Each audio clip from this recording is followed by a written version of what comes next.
Olá, meu nome é Pedro de Almeida Silva, eu sou aluno de iniciação científica pelo grupo NACA, que é o Grupo de Pesquisa em Nanomateriais e Cerâmicas Avançadas, do Instituto de Física de São Carlos, da Universidade de São Paulo, e esse é o meu trabalho de iniciação científica para o vídeo da Semana Integrada do Instituto de Física de São Carlos e também para o simpósio de iniciação científica da USP. Este é o trabalho sobre síntese e caracterização de grafeno induzido por um laser de CO2, utilizando de materiais poliméricos comerciais. E para todo o meu trabalho de C, eu contei com a ajuda dos coautores Amanda Comorizano, Bruno Lima e também do meu professor orientador Valmor Roberto Mastelaro. O meu trabalho de C, atualmente ele está ativo e com prazo até setembro de 2021. Como resumo do trabalho, a gente tem que o grafeno ele é um material que vem sendo extensivamente estudado devido às suas ótimas propriedades elétricas, mecânicas e térmicas, e que o grafeno induzido por laser, ou LIG, ele refere-se a um método mais prático, menos custoso de produzir grafeno poroso tridimensional. Então, esse trabalho tem como objetivo obter liga a partir de um precursor de carbono, no caso a polimida, utilizando de um laser de CO2 com comprimento de onda de 10,6 micrômetros, e então analisar sua microestrutura e propriedades. E para isso, parâmetros como velocidade de varredura e potência do laser foram variados, e as amostras obtidas foram analisadas por diferentes técnicas, tais como a espectroscopia de Raman e a espectroscopia de fotoelétrons por raio-x, que é o XPS. Então, falando sobre a contextualização, motivação e objetivos, a gente tem que o grafeno é um material bidimensional, composto de uma única camada de átomos de carbono. Esses átomos de carbono eles fazem hibridização sp2,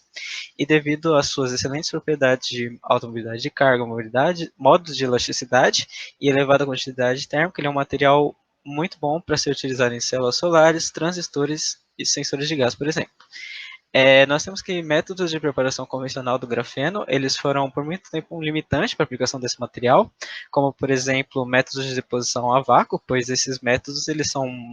muito caros, então eles são utilizados apenas em dispositivos de alta aplicação tecnológica. E então, por isso, surgiu o grafeno induzido por laser como um método alternativo, um método bem menos custoso e mais prático de ser feito, em que ele é feito por meio da aplicação de um laser de CO2, que vai formar grafeno poroso a partir de um material polimérico que vai servir como precursor de carbono. Então, a radiação da fonte de carbono por esse laser, ela incide em altas temperaturas sobre a região que ela está sendo aplicada, fazendo com que essa alta temperatura sobre apenas a conversão fototérmica do carbono em grafeno pela hibridização sp2. E para isso, parâmetros como velocidade de varredura e potência do laser já são fundamentais para ter uma correta formação de liga. Então, esse trabalho tem como objetivo obter liga a partir da polimida, utilizando de um laser de CO2 e analisar sua microestrutura e propriedades estruturais. Aqui a gente pode ver que outro dado muito importante de comentar é que, por exemplo, os métodos de deposição a vácuo, você vai ter uma dificuldade de transferência da superfície metálica do polímero para formar o grafeno, e isso faz com que o material se degrade mais rápido e não aguente muitos ciclos mecânicos. O que não acontece com o LIG, que faz com que o material tenha muita flexibilidade, por isso tem aguente uma degradação mecânica muito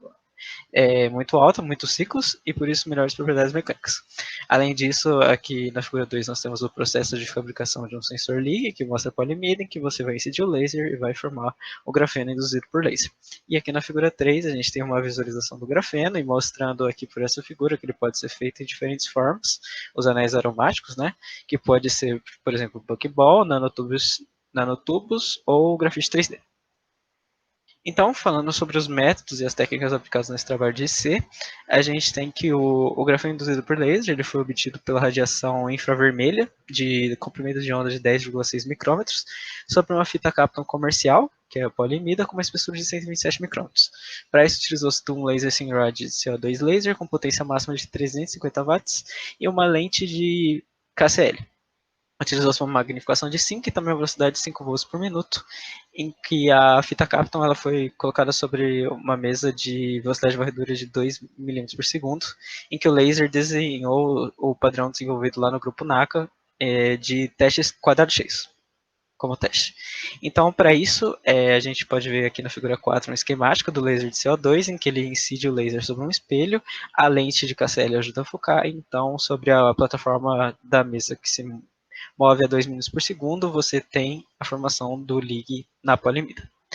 Então, para isso foram realizados testes variando o patamar, que é a voltagem, e mantida constante a intensidade do laser, para ver quais são as melhores condições para a obtenção do Lig. Utilizou-se de 1,2 V e 1,3 V de patamar, e intensidade de 5% da potência máxima do laser, que é de 350 watts, que é o que pode ser visto aqui na figura 5, para a velocidade de 2 mm por segundo. Para estudar o efeito do laser de CO2 na superfície da fita Kapton, utilizou-se da espectroscopia Raman, espectroscopia de fotoelétrons de raio-x, e utilizando softwares também para analisar esses dados, como para o Raman o PicFit e para o XPS, o Casa XPS. E posteriormente foram feitos testes numa nova mesa XY que foi projetada para atingir maiores velocidades lineares. Essa mesa ela era feita por um sistema Arduino, que por isso conseguiu se obter velocidade de 20 a 40 mm por segundo, variando a potência de 10 até 80%, que é o que a gente pode ver aqui na figura 6, em que na figura da parte 6A a gente consegue ver de 10 a 60%, com velocidade de 20 mm por segundo, e na B e na C a gente vai ter uma velocidade de 40 mm por segundo, de 10 até 40% aqui na B, e na C de 50 até 80% da potência máxima do laser. Então, discutindo os resultados a partir da metodologia aplicada, a gente vai ter que as medidas de espectroscopia Raman para o Lig obtido 2 mm por segundo e a potência de 5% mostram que o material obtido apresenta o espectro característico de materiais abaixo de grafeno com a presença das bandas D, G e 2D, como a gente pode ver aqui no gráfico 2. A gente pode ver que essas bandas elas estão presentes na onde se espera na sua posição, deslocamento Raman, porém a intensidade da banda varia muito. Nesse caso a gente obteve em azul o pico D com mais alto e o pico G em laranja aqui mais baixo, também com uma menor influência do pico 2D. O fato do pico D estar muito alto, também aqui em verde, mostra que existe uma alta densidade de defeitos na amostra. Esses defeitos originados muito provavelmente pela presença de funções oxigenadas e das ligações carbono sp3. Então, pelas medidas de SPS também, para esse de patamar 1,2 V e 1,3 V na polimida, aqui presente no gráfico 1, a gente pode ver a presença dos elementos carbono, oxigênio e nitrogênio em ambas amostras, e que não houve uma variação significativa na concentração de cada elemento Lig mudando o patamar. Esses grupos funcionais oxigenados a gente pode perceber por conta das ligações COH, C duplo e CO, em que eles vão mostrar justamente que não houve a formação completa de grafeno pela presença de defeitos. Depois, posteriormente, foi feito medidas de espectroscopia Raman para a nova mesa XY, em que foi utilizado a velocidade de varredura de 20 a 40 mm por segundo, variando a potência do laser de 20, 40 e 60% nesses testes. E esses testes nos mostram que a dependência da velocidade da potência vai implicar fortemente na qualidade do Lig formado. Aqui no gráfico 3, a gente tem 20, 40 e 60% para 20 mm por segundo, e na parte B a gente vai ter 20, 40 e 60% para 40 mm por segundo. Aqui, o que é muito importante ser comentado é que o pico G aparente ele é a superposição dos picos G e D'.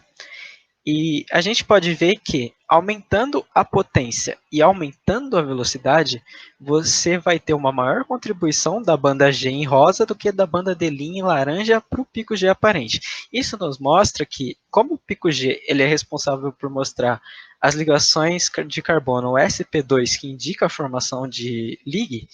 conforme o pico G tem maior contribuição para a banda G aparente, significa que mais Lig está sendo formado na amostra, muito maior do que se comparado justamente com as do gráfico 2. Outro detalhe muito importante a ser comentado é a definição da banda 2D. A banda 2D ela representa a mobilidade eletrônica das cargas no grafeno gerada pela ressonância dos anéis aromáticos. Então, conforme mais bem definido, maior a intensidade dessa banda 2D, melhor é a qualidade do grafeno formado, justamente pela ressonância dos anéis aromáticos. E isso foi melhor mostrado para 40% na velocidade de 20 mm por segundo e para 60% na de 40 mm por segundo. Olhando esses dados para melhor análise, fizemos a razão entre a intensidade dos picos D e G e a intensidade dos picos 2D e G para essas amostras de polimida variando da potência de 20 até 60%, como a gente pode ver aqui no gráfico 4. A gente tem, então, o triângulo azul, que são as amostras de 20 milímetros por segundo, e o triângulo e a bolinha vermelha, que são os de 40 milímetros por segundo. A razão da banda D com a banda G nos indica a cristalinidade da amostra. Ou seja, quanto maior esta razão, menor é a cristalinidade do material, o que é ruim. E também aqui na razão 2D da razão G, a gente vai ter que quanto maior esta razão, menos camadas de grafeno são formadas, o que é bom para a qualidade do ligue formado. Então, a partir disso, a gente pode perceber alguns detalhes importantes, que é que a de 20 minutos por segundo, ela apresentou uma baixa razão de D sobre G, da banda D sobre G, e teve um aumento muito grande para 60%. Isso ocorre por quê? Porque conforme você vai ter uma menor velocidade, se você passa de uma potência limite, ela começa a degradar a polimida, porque vai ficar muito tempo incidindo uma alta potência sobre o material, o que vai gerar defeitos na amostra. Então, com isso a gente consegue perceber que conforme você aumenta a velocidade, maiores potências são possíveis de se obter para a utilização nos testes. Outro detalhe importante que a gente pode ver é que para 40%, para 20 minutos por segundo, a gente tem uma alta razão aqui 2D sobre G, e também para o que chega mais perto, para 60%, né, de 40 milímetros por segundo. Então, a partir disso, vendo que vai ter apenas 1,4 de razão D sobre G e uma alta razão de 0,57 da 2D sobre G, a gente vai chegar, então, na conclusão de que a melhor amostra foi a de velocidade de 20 milímetros por segundo e potência de 40% do laser. Então, a partir desses dados, a gente pode chegar a algumas conclusões de que, conforme você aumenta a velocidade, você consegue obter maiores potências, e que isso, tendo os meios mecânicos corretos para fazê-lo, nos mostra que